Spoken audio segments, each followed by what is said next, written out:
আসসালামু আলাইকুম। বাংলাদেশ বেতার, গোপালগঞ্জ। খবর পড়ছি নূপুর গোলদার।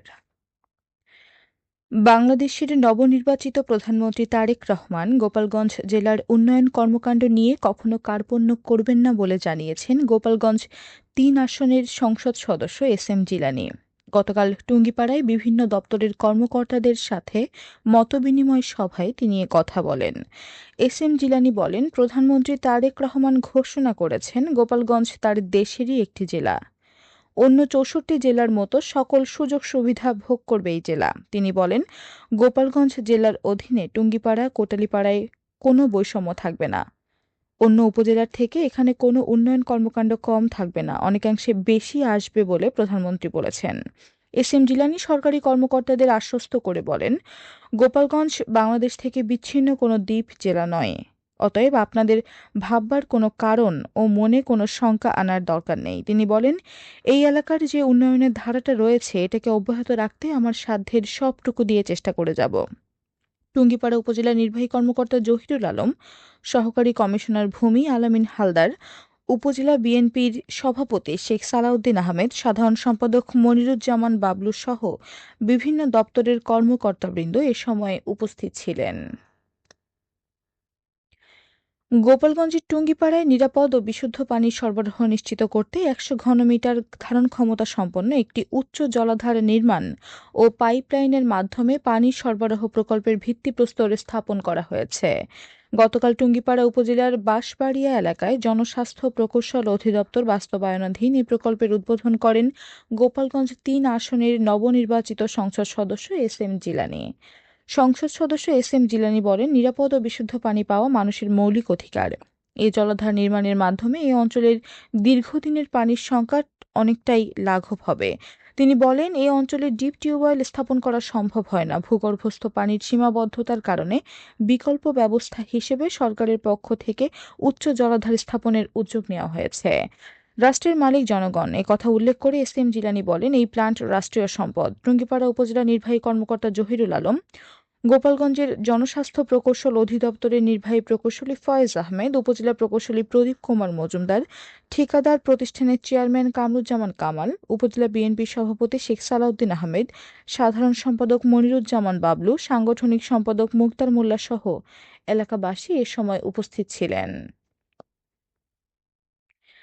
ঢাকা বিশ্ববিদ্যালয়ের ট্যুরিজম অ্যান্ড হসপিটালিটি ম্যানেজমেন্ট বিভাগের অ্যালামনাই কমিটির সাধারণ সম্পাদক হিসেবে গোপালগঞ্জের অতিরিক্ত জেলা প্রশাসক সার্বিক এস এম তারিক সুলতান মনোনীত হওয়ায় তাকে সংবর্ধনা জানিয়েছে রিপোর্টার্স ফোরাম।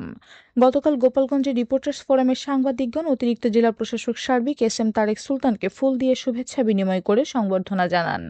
রিপোর্টার্স ফোরাম গোপালগঞ্জের প্রতিষ্ঠাতা যমুনা টিভির সিনিয়র করেসপন্ডেন্ট মোজাম্মেল হোসেন মুন্না, সভাপতি দৈনিক যাই যাই দিনের staff reporter S M Nazrul Islam, সাধারণ সম্পাদক বাংলা নিউজের শেখ একরামুল কবির, কালের কণ্ঠের প্রসূন মণ্ডল, বাংলাদেশ প্রতিদিনের আমিনুল হাসান শাহিন সহ অনেকে এ সময় উপস্থিত ছিলেন।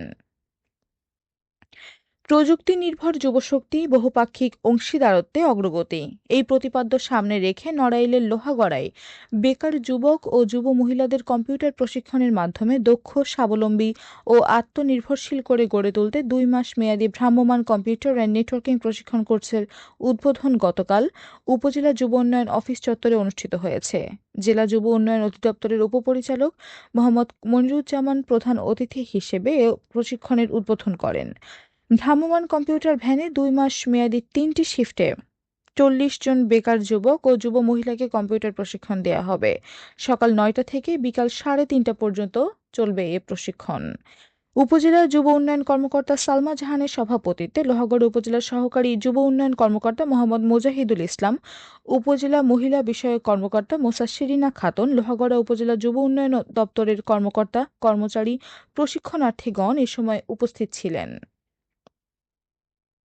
নড়াইল জেলার কালিয়া উপজেলার কাঞ্চনপুর এবং পাটেশ্বরী এলাকার ৪টি ইটভাটা ও কাঠ পুড়িয়ে কয়লা প্রস্তুতকারী ৭টি প্রতিষ্ঠানে অভিযান চালিয়ে ভাটটি ভেঙে পানি দিয়ে আগুন নিভিয়ে সমস্ত কার্যক্রম বন্ধ করে দেওয়া হয়েছে। পরিবেশ অধিদপ্তরের খুলনা বিভাগীয় কার্যালয়ের নির্বাহী ম্যাজিস্ট্রেট মমতাজ বেগমের নেতৃত্বে এ অভিযান চালানো হয়। জেলা কার্যালয়ের সহকারী পরিচালক মোহাম্মদ আব্দুল মালেক মিয়া, পুলিশ প্রশাসন, আনসার ভিডিপি সদস্য, ফায়ার সার্ভিসের সদস্যরা এ সময় উপস্থিত ছিলেন। গোপালগঞ্জের কাশিয়ানী উপজেলার মহেশপুর ও ফুকরা থেকে 2 মাদক ব্যবসায়ীকে আটক করেছে জেলা মাদকদ্রব্য নিয়ন্ত্রণ অধিদপ্তর। গতকাল কাশিয়ানীর ফুকরা সর্দারপাড়া এলাকা থেকে 25 পিস ইয়াবার ট্যাবলেট সহ শাহিন মোল্লা এবং মহেশপুর এলাকা থেকে 250 গ্রাম গাঁজা সহ আসমা বেগম নামে এক নারীকে আটক করে। মাদকদ্রব্য নিয়ন্ত্রণ অধিদপ্তরের সহকারী পরিচালক মোহাম্মদ নবী নেওয়াজ জানান, এদের বিরুদ্ধে কাশিয়ানী থানায় নিয়মিত মামলা দায়ের করা হয়েছে। জানিয়ে দিচ্ছি ইফতার ও সেহরির সময়সূচি। গোপালগঞ্জ ও এর পার্শ্ববর্তী এলাকার সময় অনুযায়ী আজকের ইফতার সন্ধ্যা 6টা 6 মিনিটে ও আগামীকাল সেহরির শেষ সময়ে ভোর 5টা 3 মিনিটে। সবশেষে আবহাওয়া।